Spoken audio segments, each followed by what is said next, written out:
So, Jac, our second interview for Jetzt-TV. So, yep. Suffering. Let's talk about suffering today. That's a nice topic. Okay. Why not?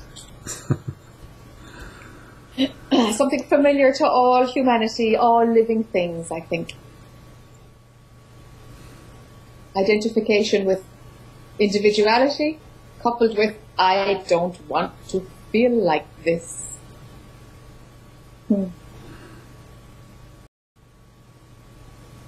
Suffering becomes potent when you don't want it. Whereas the pain, whether it be physical, emotional, mental, spiritual, energetic, the pain becomes less if it's like, if it's noticed without a desire for it to leave. It's just noticed, okay, there's pain. It lessens, it doesn't register as my experience. And the effect is much less. It's just extraordinary how the mind can amplify or reduce its experience depending on whether identification is there, depending on whether desire is there. It's extraordinary how the perception of reality can change totally when these things are present or absent. And so the easy one to check this out with is, you've got a physical pain someplace. And the worst type, I think, or I should say the type that is most potent for identification is when there's a pain in your head. Be it a toothache or a migraine or pain in your eye or your ear, something in the head always seems to be more susceptible to bringing in identification. If there's like, I have a pain in my head, the pain in your head will get bigger. If there is a pain in the head, if a pain in the head is happening, and I know language sounds a bit nutty, but that's the best we've got. There's a pain in, God, there's a pain here. Even to say something like that. It's like, okay, there's a pain here right now. No more story about it. And if internally there's no more story about it, it's just a pain in the head. There's no, what am I going to do to get rid of it? I have this for ages. I get these off, and the story doesn't roll out into be a big scenario of drama. It's just a pain in the head. It comes, it goes. Like everything else. It's just going to pass through. And then there's nothing sticky to it. So somehow it tends to be less pronounced and doesn't last as long. So when there is physical pain, particularly pain from the neck up, watch for, is it my pain? Or is there just pain happening? That's step one. Step two is don't run a desire for it to leave. If you want to take an aspirin, or a paracetamol, or whatever one takes. If you take that, you take that. There will be a movement to take that sometimes even without desire. It's like, whoa, this got to do something about this. It's like drinking water when you're thirsty. Sometimes it's not, I have to quench this thirst. Sometimes there's thirst and water comes. Sometimes there's pain and a resolution for the pain comes. So I'm not talking avoiding treatment. That's not what I'm talking about. It's about the relationship with the pain internally. In terms of, is it my pain? And do I want this state to be different right now? These are the two things that will amplify it and give it legs. When these things are active, it's my pain and I want to get rid of it. Bingo, we have suffering. That's the recipe for suffering. That's the recipe for suffering. So what's the recipe for not suffering? Yeah, be fine with pain. The difference between pain and suffering, you see. Pain, discomfort, on any level.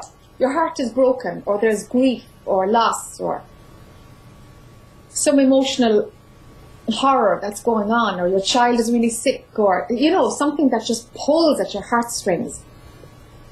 When there's something like this going on, it's like, okay, this is an event that's going on in life. Watch for the desire for it to be better. Watch for it. If that desire isn't fueled by your attention, it will be an unrest that's experienced. It will be an unusual phenomenon that's going on in your life. It's just an experience being had. Where if it's like, I need this to get better. I want to control this situation. I don't want it to be like this. Now you'll suffer. Now you'll suffer. This is the difference. This is the difference.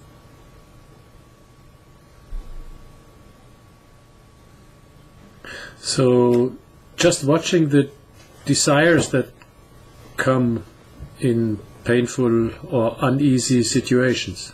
Yeah, yeah, yeah. This is the difference. This is the line between pain and suffering. This is the line. Because suffering, there is always someone who suffers. Always. That's the thing about suffering. I'm suffering. It has to be there with ownership. Suffering doesn't happen without ownership. It's the difference.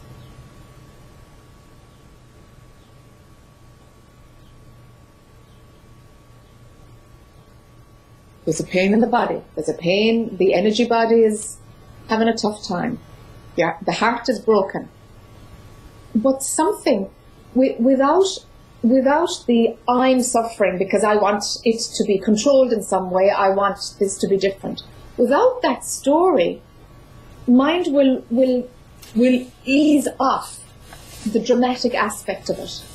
And an understanding of the transient nature of all things happens. An understanding of, okay, this is going to leave when it's going to leave. Let's see what happens. And something lighter, a lighter attitude kicks in. Because mind is going to run some story about it. But if it's not all about me and I need it to disappear, the story will be truer in terms of having a broader perspective. That this is an event in life, and it happens to this one or not this one. So what? It's happening now. It's just an experience being had. And the kind of understanding that arises then is understanding the transient nature of all things. This comes and this will go when it will go. And something is lighter about it. Something stays light. And it's in our nature to be light, you know? So it's lighter, and there is no energy invested in suffering. Yeah. Yeah. Suffering doesn't happen then. It just doesn't happen. And it doesn't help to solve the situation anyhow. Oh, not at all. Suffering is it's optional, you know? It's optional, and it certainly doesn't help anything at all, because the deeper you go into suffering, the more you have to pull back out of it, because the story will get dense and serious. Once there's suffering happening, whoa, it's solid. And now this is the issue that's at play, rather than the wider perspective of, yeah, this is just one thing that's happening. What else is happening right now? You know, there's always a myriad of things, you know. One is always breathing, one can use the senses, there's life happening. But it's not, whoa, all about me, which is what the ego will have to do. So suffering and the ego, well, you know, they're in bed together. Being very cozy. Making something new. A me story. You know? Yeah. And outside of, outside, no, let me find a better word. Beneath all of this, there is a resting place for mind. For example, you've got a toothache, and it's like, whoa, okay, I need this to go. Hold on now. Let's just drop the desire. There's a toothache. All right. We'll take a painkiller and see if it'll work. Or we'll make a dental appointment. Or let's ignore it and see what happens. Okay, we'll have no desire for the toothache to go. And you can play with this. And you'll find that, it's okay. But your mind will be trying to grasp something. The mind will want to go towards, I need this to go. Suffering is all about me. This is a great distraction, because it's in contrast to what was happening before the toothache. And contrast is really interesting because it brings up the dualistic. Now it's like this and it was like this. And mind will always look for diversity because it thinks that's entertaining. So when mind is doing this, moving towards suffering and all about me, it's like, you know what? There's a resting place. where mind can be pulled back to, can be anchored in. It's a technique, but it's very useful. And the technique is about being content, training mind to be content. So mind will want to go someplace. And I suppose in other cultures, it's about like use a mantra, focus on your breath. All these tricks are there. But there's something about, you know what, mind, just be content. Be content. It's actually an easy enough one to train your mind to just be content. Because it's a desireless state. It's like an attitude emanates from there, rises up from being content. An attitude of like, well, actually, I'm all right. That's what's happening. That's out there. That's the world. That's in the 3D dimension. That's in the story realm. But there is contentment happening within, or at a deeper level. And if attention is on that being content, it puts the dualistic world in a little bit in the background. It moves a little bit closer to being the movie on a screen that it really is. There isn't a you who's inside in the movie and the movie is all around me. It's woof. It's just that natural pulling back because mind can just, hey, you know, mind, just be content. Oh no, I want the toothache to go. It's like, you know what, just be content. That's desire. Be content. And then there's a distance between, okay, the body is feeling pain. All right, let's see if we can sort out this pain for the body. Not for me, for the body. And somehow, when contentment is developed, it offers a resting place for mind, which is not anywhere near the zone of the all about me. It's not anywhere near desire or the ego. So it's a great little trick. It brings mind to a place of, oh, something to do, but being content, there's no desire there. And mind can actually get used to it. It really can, quite easily. Just be content. It just needs something. It's like a dog. It's going to chew the furniture if you don't give it something to chew. So let mind be content. Find a desire rising up because the ego says, whoa, I want to be the center of the universe. It's like, yeah, we'll just go back now to being content. Let's go back and just be content. Be content. Because right now, if you actually think about it, right now, what do you need? Right now.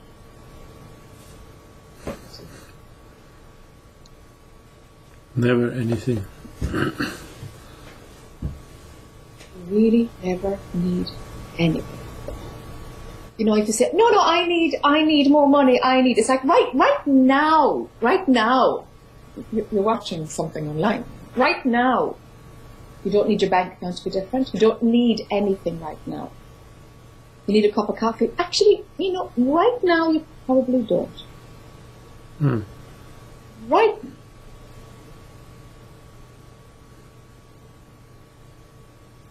So the needs are projections. Indeed. Constantly. Just to keep the show going. Just for fun. And they're fine. But don't follow them. Don't follow the hypnosis that the need is actually going to make you happy. You must have seen by now, the whole world who's doing this work must have seen that, you know, whatever makes me happy only lasts for a while. I mean, that's got to be seen. If you're on this path, that's got to be seen. It lasts for a while. And then there's the next thing that makes me happy. And things that bring pleasure or pain, they're fine. They keep happening. But know that the pleasure and pain actually isn't where it's at. What you're really looking for is a bit of peace. What you're really looking for is rest. Outside of all of it. And if you don't believe me, check it out. You know? Check it out, really. It's to be desireless. That's what's delicious. Like if you're lying there in somebody's arms and you don't want anything. The pleasure isn't because you're lying in somebody's arms, it's because the desire has stopped. It's because desire has stopped. That's what the pleasure is. It's being desireless. But mind will say, oh no, it's because I got what I was looking for. Or because I feel love or whatever. And mind will label it, trying to control it, to set up the, you know, the roller coaster for the next desire. You know, something else can be better than this. It's like, what a game. It's fantastic. What a game.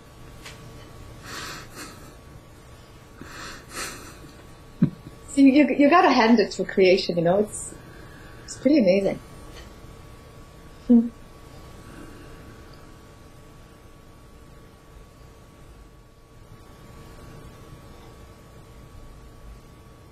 And there's no need to get caught in any of it. You know, life will still happen and normal things continue. But so what? So what? Like, they're just things and events, and yeah, people get pissed off, and people like you, and people don't like you, and they're nice and they're not nice, and things work your way and things don't work your way, and welcome both. Welcome everything and its opposite, all of it. It's like they're all the same. They're all the same, you know? Yeah, but even being nice, or people are nice or not so nice, who makes this distinction? Where does it come from? It's me. Yes. Yes, it's me. Yes. Yes, the ego likes to be, you know, oh, you're lovely, you're wonderful, you've changed my life, you know. The ego likes this garbage, you know, so it can get fat again, you know. It's like, oh dear, you know, falling for that old story. Because the opposite one will come to balance it out, you know. It's how it works. It's how it works. It's lovely how it balances, you know, it's lovely. And even suffering has some positive aspects. So when you tell about your pain, and then you will get the attention of others. Yes. Yes, yes. And it allows you to have something going on, you know? Something that's valid, because maybe it's in every culture, I'm not sure. But when we seem to have space for, if somebody's suffering, well, the correct response is to be compassionate and not ignore it, not be sarcastic, not be dismissive of somebody's suffering. Give them the space, and that's being nice or Christian or compassionate, or I don't know. I mean, it seems to be a cultural phenomenon that we respect suffering. We respect suffering. It's like, why? Why? You know? Good question. Human pain happens. All right, human pain happens. Okay, but the suffering part, what on earth gave that value? You know, it's good to suffer. Suffer, little children who come unto me. This biblical stuff, is that got twisted? Or no pain, no gain? It's out there in the media, you know. If you don't sweat and burn, you're not going to get fit. And it's like, really? You know that there has to be pain. Everything worthwhile you have to work hard for. But these messages are everywhere. You know, and gosh, really? Life is much easier, actually. It's much easier. It does its own thing. It just flows. There's effort involved in some things, but suffering? Not at all. If suffering has to happen to get you somewhere, hey, revisit that idea. Have another look. That's a good one. Yeah. But if I'm suffering, you see, it's like, yeah, I'm determined, and there's a whole contraction in the field. There's a whole contraction on, well, I got to do this, and I'm aiming for this, and I don't mind going through this pain, and it's like, gosh, okay, let effort happen. The suffering part, you know, pull out the eye, and effort happens, and that's fine. And there might or might not be a result. That can go either way. But yeah, sure, effort happens. But holding up something as really sacred, just because it's suffering? I wonder about that. Being there for a friend, being there for, you know, somebody who's falling apart.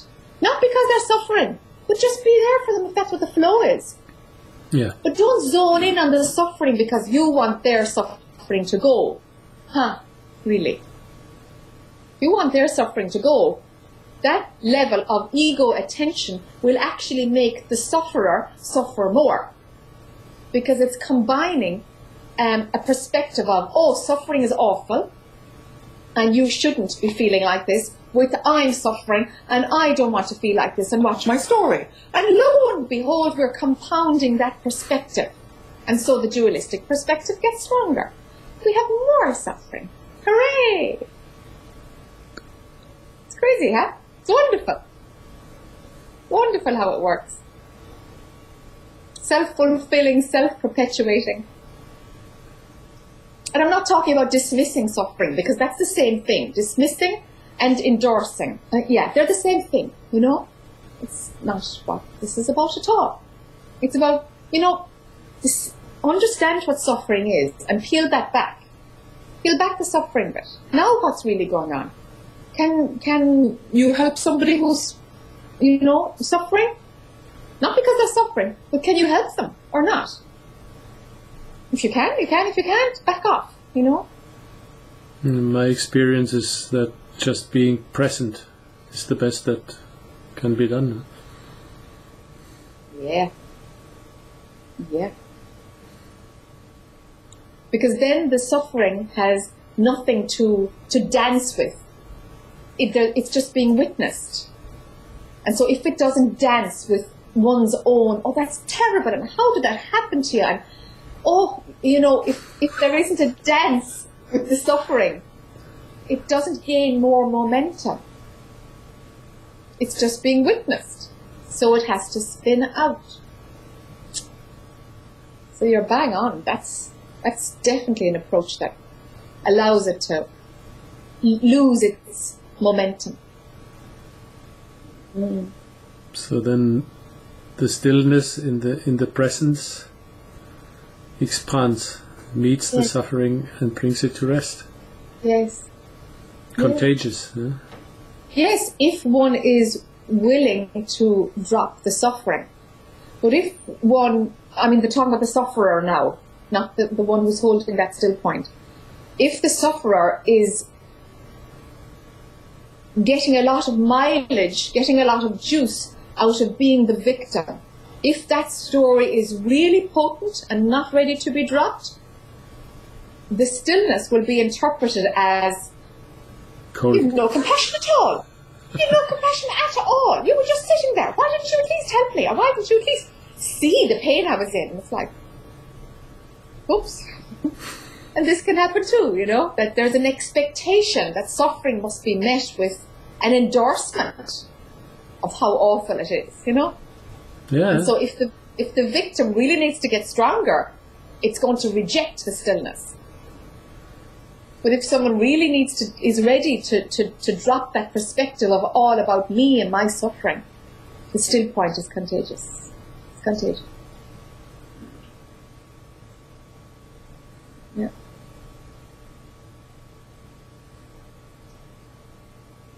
Mm-hmm.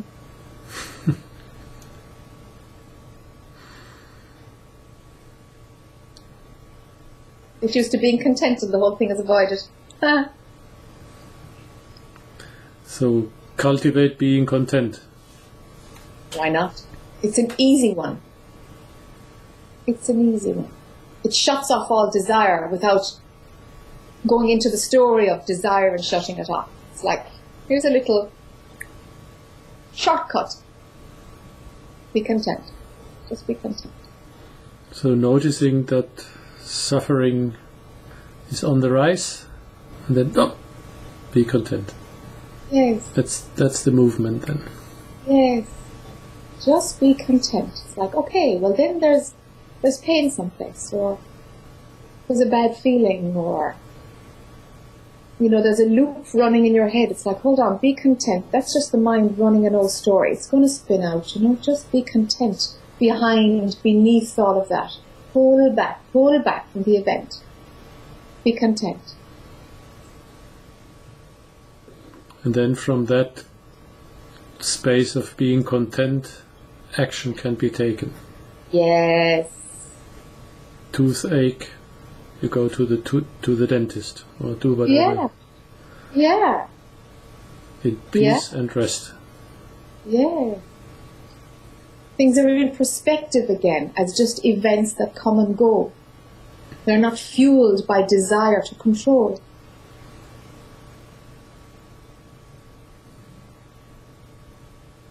And from the place of content, for some, the outside of all of it, an opening happens. But it really doesn't matter, you know? It really doesn't matter. This dualistic game is about managing mind, really. Truth is seen or not, that's going to happen or not. Pulling away from identification, this much you can do. This much you can do. You can't make the truth appear. Thankfully. Thankfully that can't be controlled.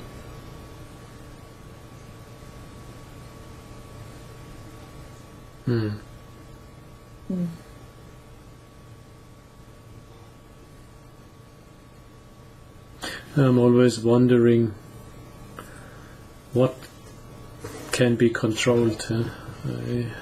There was a long time when I believe there is no control at all. Yeah. But when we talk about this movement of going to that content place, it almost seems like being control. Yes, it does, doesn't it? It seems. It plays like this. Yes, it seems. It plays like this. It's an appearance. Because mind will imagine whatever you can do. Well, if you can do something out of choice, then you have that much control.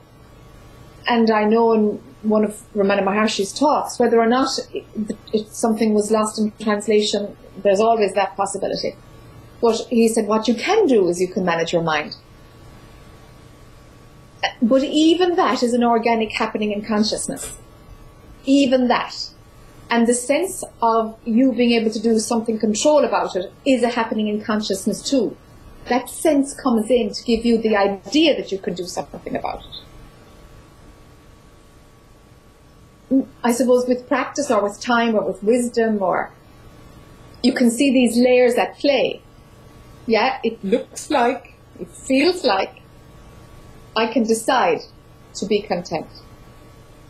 So yeah, it does. It looks like it and it feels it. It does.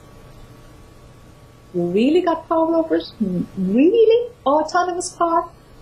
Over nothing! You're not even there! What the heck is deciding, you know? It's just this piece of software that's a bundle of conditions in any moment. It's just this random, well, random and not so random. Apparently random, but really not, because there are particular influences that are playing in any moment, you know?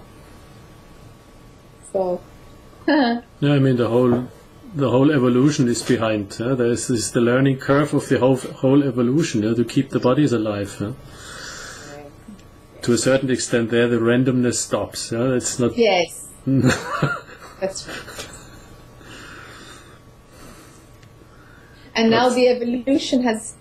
Sorry, I interrupted you there. The evolution has speeded up since the industrial age, really, you know, and we're moving at such a pace.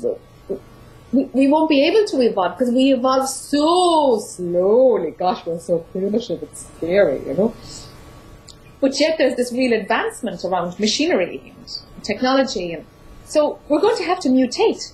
We'll have to mutate from now on. Evolution is too slow, so evolution will be through mutation, you know. And it's like, gosh, where will that go? Where will that go, you know? I mean... You know, and the swing towards machines, and there will be a swing away from machines as well, because the price will be very high. Because, you know, we're organic, you know. We're organic. Like, gosh, will we lose all of that organicness? Will we lose it all? And what would happen then, you know?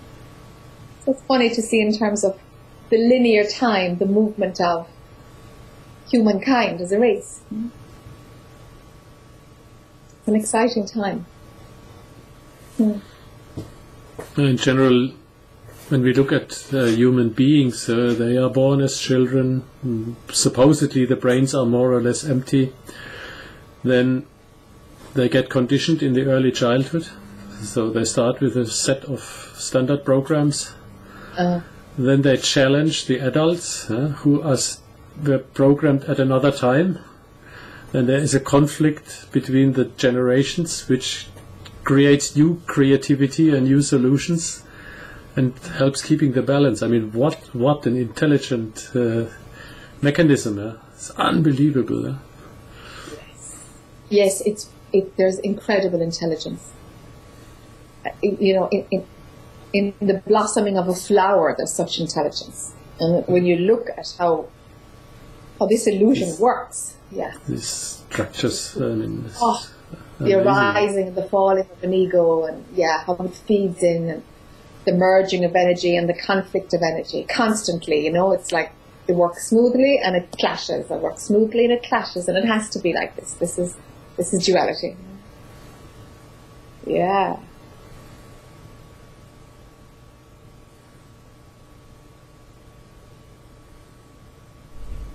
Yeah, and I guess there is that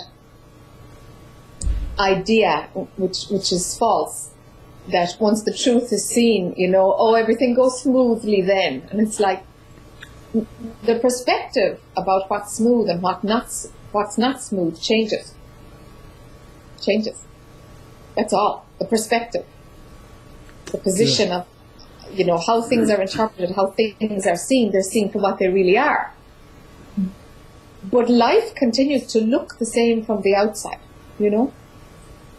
It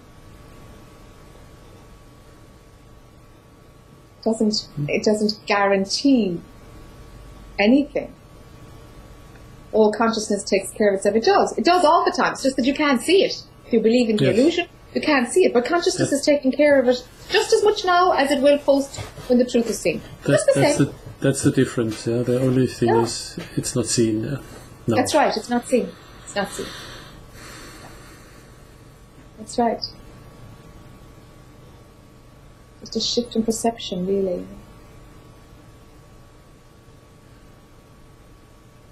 And then knowing that whatever perception at play is still within the illusion, no matter how clear the perception, it's still an illusory perception. Still. As long as the body is alive, it's still an illusory perception. So there's no stickiness to the perception because there's no one there to stick to it, to own it. It's just perception. It is what appears. It is just... Yes. This appears now. Yes. Nothing objective. It is just appearing in this and over there. And like mirroring. Mirror. Only mirrors all around. That's right. That's right. That's right. That's right. No controller. Just watchers. Just mirrors. Yeah. Just mirrors. Yeah. Just mirrors. Yeah, and then we can overlay that with unity consciousness, because let's say consciousness is just made up of mirrors. What it's doing is like an enormous octopus. Let's say consciousness is an octopus, you know, and on every one of the 8 tentacles it has a mirror. Just looking on like this. Oh, I've got a circular thing. Oh no, I haven't. I've got a long thing. Okay, I'm like, you know, it's like, it's all you. These are just the mirrors. These are just the perspectives that you're zoning in on, you know. It's all you. But even calling it me, I mean... yes, of course. That's already... That's the unity part. Yeah, right. Even calling it unity, I mean, even calling it unity is... It's so beyond... Yes. But whatever you call it, it is not. It is, and it is not at the same time. It is a manifestation, but in essence it's not. Yeah. So suffering does not exist. It's made up. Sure, nothing exists. Nothing at all exists. The idea of nothing doesn't even exist. I mean, it's a joke. It's a wacky, fantastic joke. But what I would say, the only thing that I know, as I don't know who, but there seems to be something. That's as much as I could potentially say. How do you mean something? There seems to be something. There's movement, something, but what it is, no clue. Obviously, there is some movement now, here. So, what's its essence? What's the essence of that movement? Perceptions on our sides, just perception. And what's the essence of perception?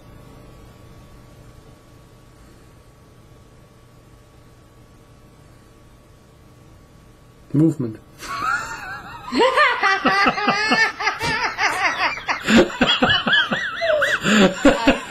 is going.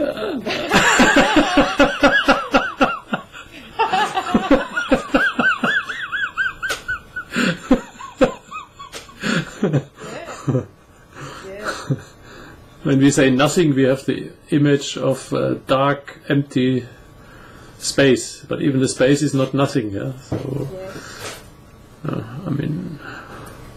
But scientifically, the movement, the essence of all of it, can be brought back to space. It's just space. You know, it's like it's the most subtle form of the appearance if we go to physics, isn't it?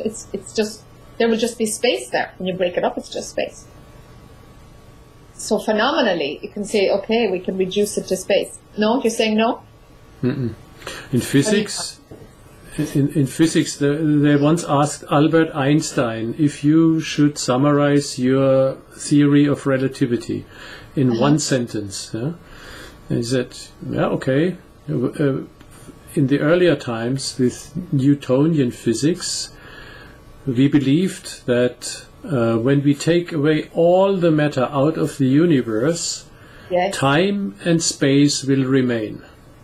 Okay. Now, with the theory of relativity, even time and space will go with the matter. So even space is bound to matter, so they are not independent. Yes. Okay. Okay. Yes, because yes. Okay. Space without matter doesn't make sense. Okay. But if you break down the atom, that's where I was going with it. If you break it down, there's actually just space in there. Because it's the smallest cannot be molecule touched. of atom. It cannot be touched. Yeah. So no, it can't be touched. No, it can't be touched.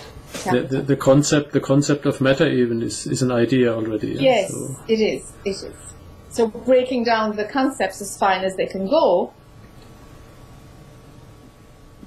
Where do you go prior to matter then? Where do you go prior to space? Where do you go prior to time? No idea. No clue. No clue.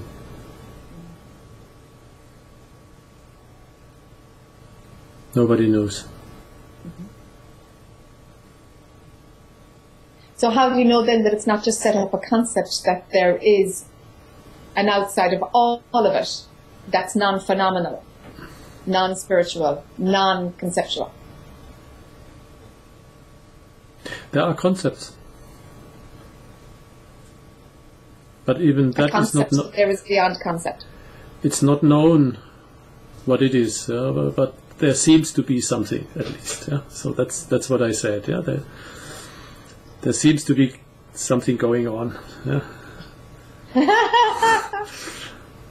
But it cannot be described. Human language is good. You can describe experiences. You can describe perceptions, memories, perceptions. One can agree on certain words, but what actually happens, there's no idea. Bad news is I don't understand anything. The good news is I don't have to understand anything. Yeah? Yes, yes. And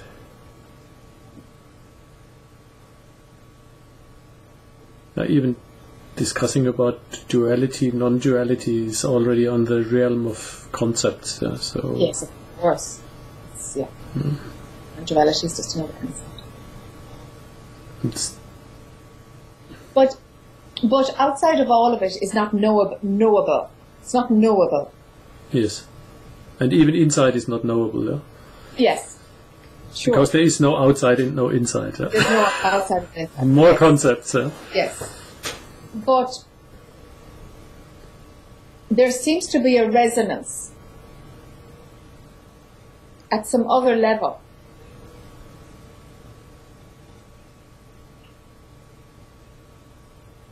That's like an echo in this realm.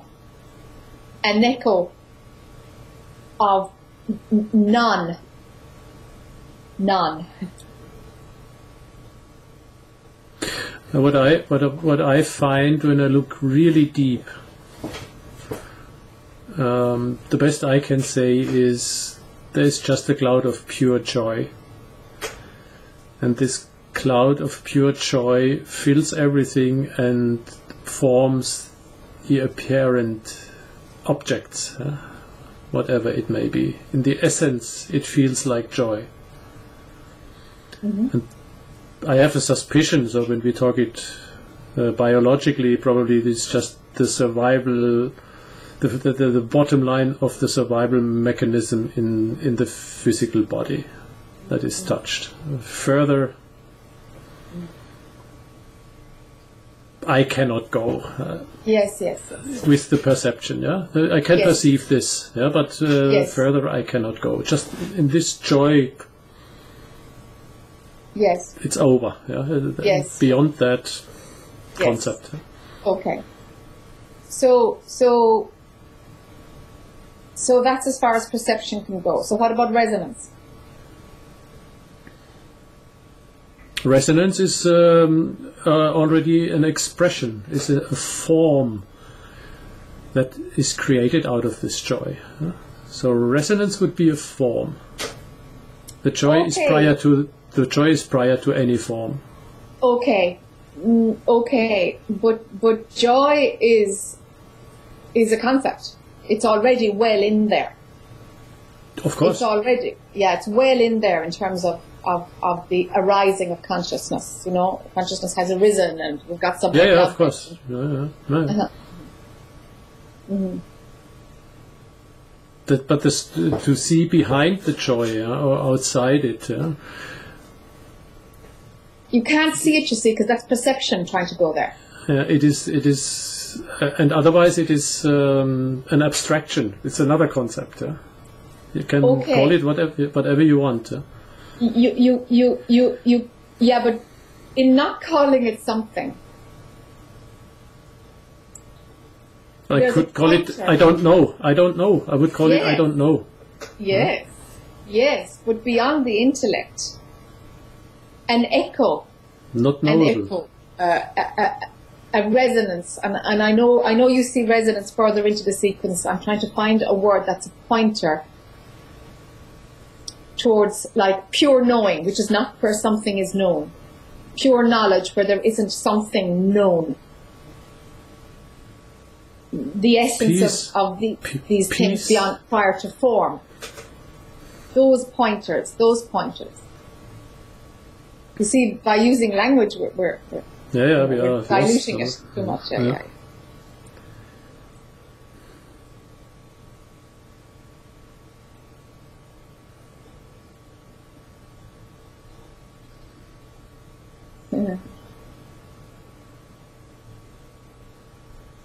But yet, it is known. Known beyond any intellectual anything, a certainty that is absolutely, has become a concept, but it's totally, in its essence, is not a concept. It's not a concept. What I am is totally not this. What I am is not here at all. What I am knows nothing about this movie. Like, nothing. And there's a certainty about that see, even if I say there's a certainty about it, it makes it a concept and blah, blah, blah, blah. Okay, so I'm probably just confusing that. Maybe I'll just stop talking.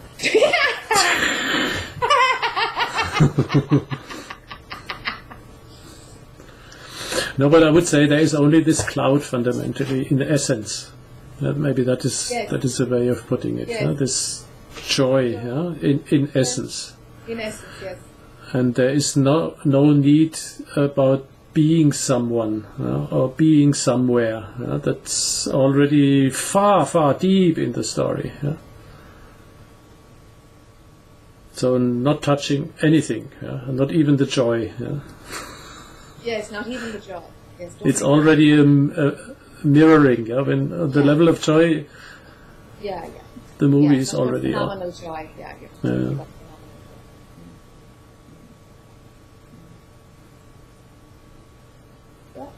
So no need to touch anything, no need to control anything, no need to believe that anything is wrong. And so this, no need that anything has to be named. There is no need, I don't know, for anything at all. No, there's no need at all, but these things happen in the appearance. Exactly. And they're fine. And they're fine. So contentment is no need, it's the same. Yes, it's the same thing. It's just things of the world, you know. The world trying to make the world a better place, you know. That's the movement. That's life. It's the movement, you know. It'll always do that. That's what keeps it going. Yeah. In linear time, and well, it's the movement. It's like trying to make it better. That's what love does, you know. That's to make it better. Yeah. So this no need thing.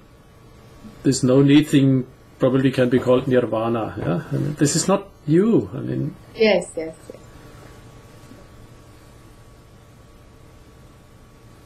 No. Already complete. Already finished. Already all over. Wrapped up. That's another tricky one when we talk about this already all over. We're trying to describe the timeless with time. Yes. Linear time stretches something that's actually not of time at all, you know. So if you have to put it into time, it's done. It's done. It has to be done. The rest of it is just stretching it out and putting your perception within time in order to say it's coming or whatever. Actually, developing. Evolving.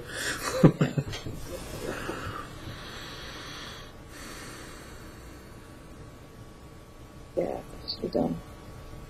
Mm-hmm. Mm-hmm.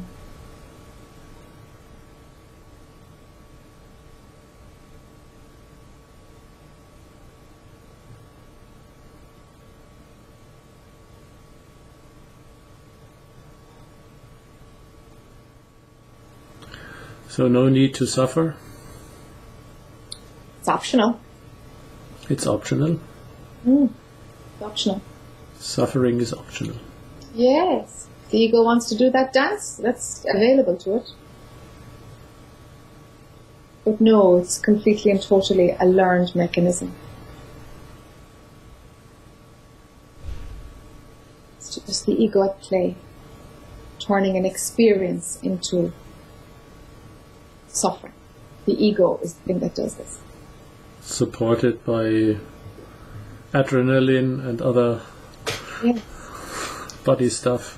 Yes. Again, no control. If the adrenaline level is high, no control. Yes. No one can control the adrenaline level. Yes.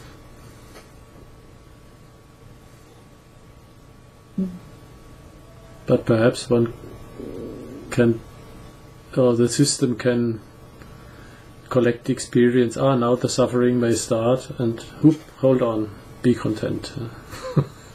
But again, just be content. It's like it's a bit smoother than observe, you know, because that one is a great starting point. That's where you have to start. Really, is like just observe your thoughts, get some handle on that position mentally where mind is watching mind, you know? And it's just a bit further back to be content. This gives mind a place to hang, really. A resting place, huh? Yes.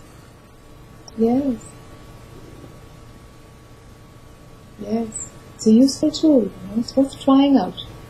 Just be content. Stops a whole load of stories, stops all the expectations, stops all the desires. Be content. It's like woof, the air came out of the all about me story, you know. Just be content.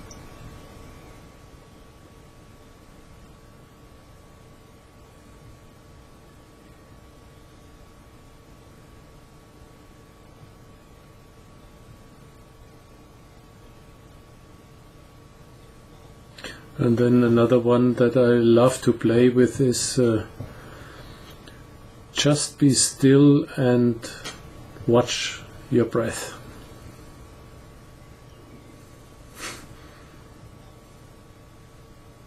Yes, it's always there, going in and out. Put the attention on the breath. Not interfering with it, just watching. Yeah, just watching, noticing it. Yeah. For some people, when they watch their breath, they you know, mind gets in there and the controller interferes with it, you know? So it's like, just come back just a little bit, just a little bit. It's happening automatically. Trust it. Trust it.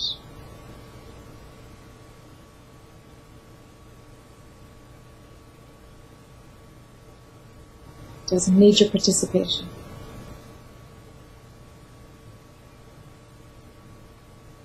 And it's a good place for the attention to be.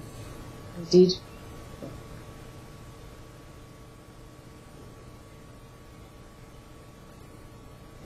And then the objection comes from the mind. It cannot be that simple. That's not. No, it can be. Just cultivate it. It is. It is. Yes. 2 minutes when stress comes. 2 minutes is enough. Half a minute. Just touching. It makes a change. It makes a change. Play with it. Yeah.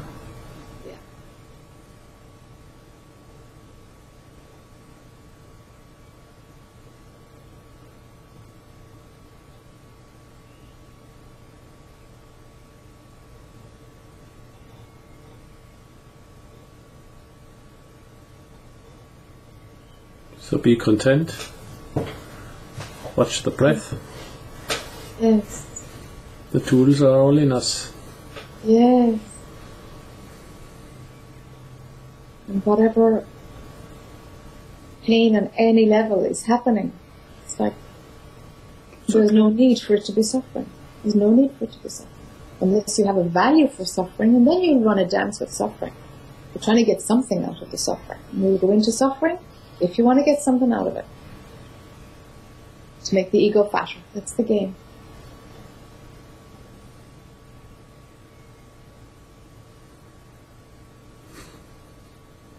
Everything else just comes and goes, and it's all right.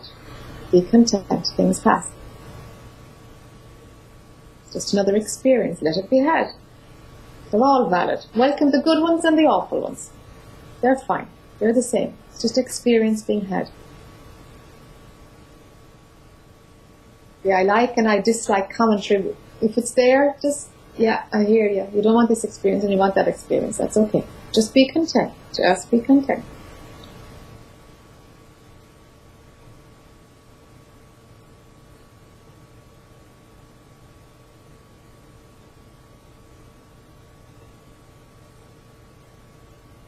What really is so crazy for me about it is, with cultivating this, the efficiency at work became so much better. Yes. That's for me the most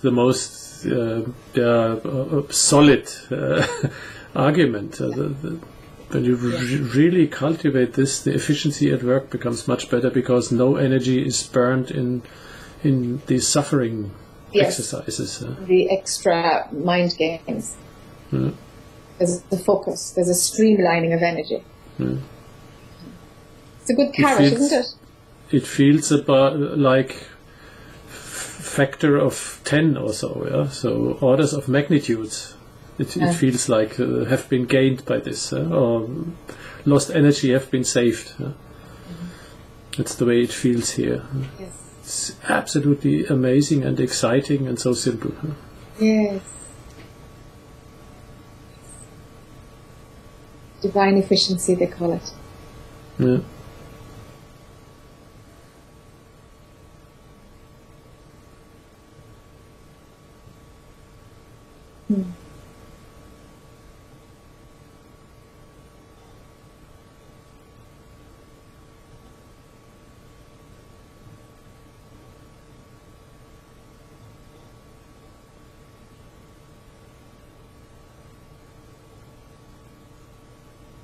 And the thing is to the noticing that there is an efficiency, but if there is a desire for the efficiency, we're back in the game again.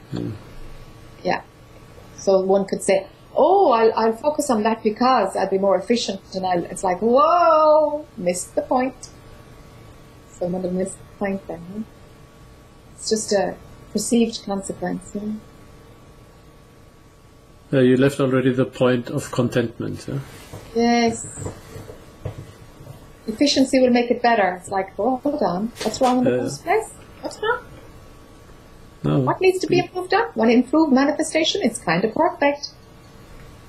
Be content. Back Be again. content.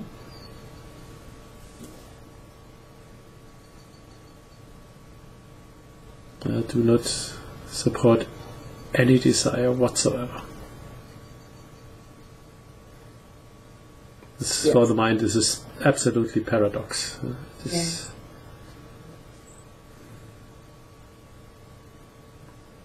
But that's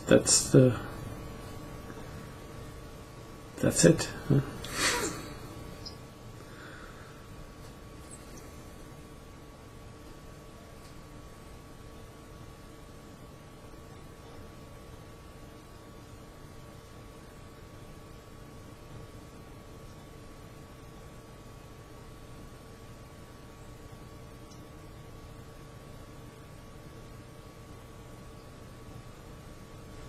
Then the perception comes, meets the history which is stored in the physical form, conflict, and then a drama may arise, but at the same moment back to content, and it all collapses. Yes. Yes. And then the physical form goes with what is in the flow. Yes. And pure perception may show itself. Because there's perception through the filter of conditioning, through the all about me, through the, whatever is running in that moment, the conditions. And with contentment, pure perception can show itself. Because this filter isn't determining the perception. Yeah. It's just pure perception. Mm-hmm.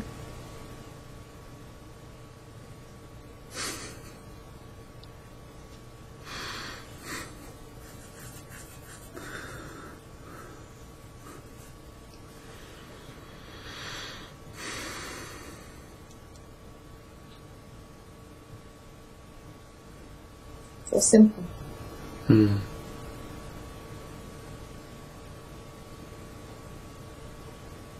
The end, it's utterly simple.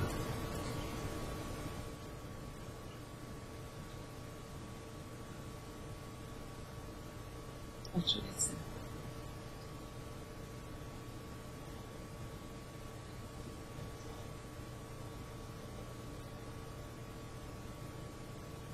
It's just about trusting contentment. It's not believing in contentment, it's more like trust. The churches talk about beliefs. As soon as there is a belief, there is a desire. It's synonymous. And then this means automatically suffering. Yes.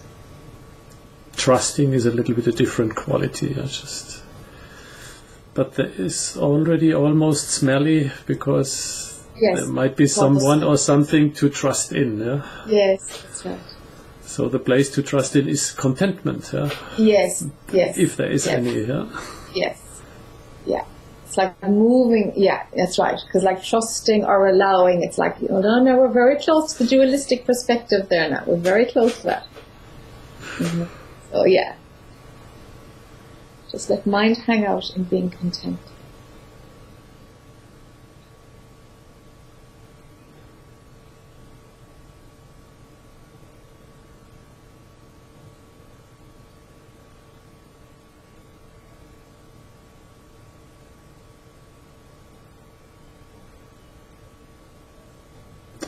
Nothing more to be said, nothing more to be done. There never was.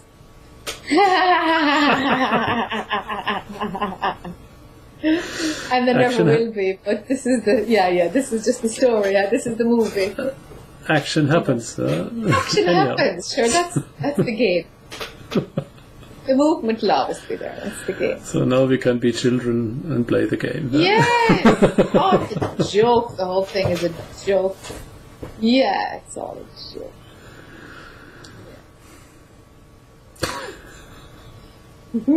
Yeah.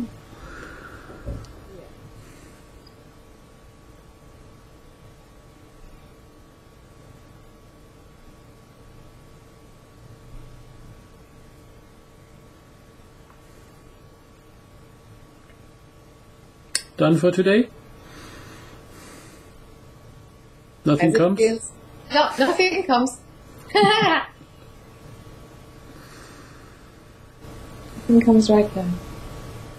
All is well. All is well. And no matter the happening, no matter the density or the gravity of the story, it's just a story. It's just a story. Let it be okay. Be content anyway.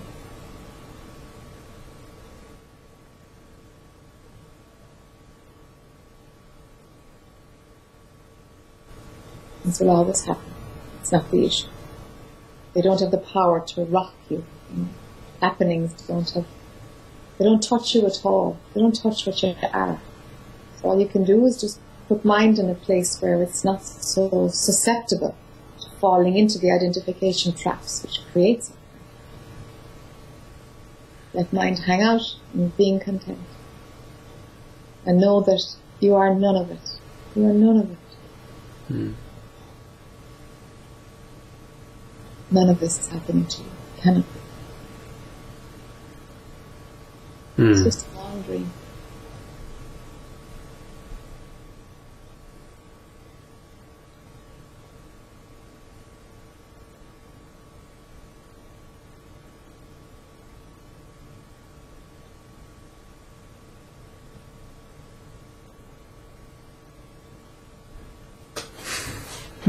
Yeah. There we go, huh? Yeah. Fun to chat as always. Yeah. Thanks, Jac. That will be a nice one, I guess. I like it. Yeah, it was fun, huh? Yeah. Yeah, these things are nice to do. Meeting in this space is a gift. Yeah. Oh, it's just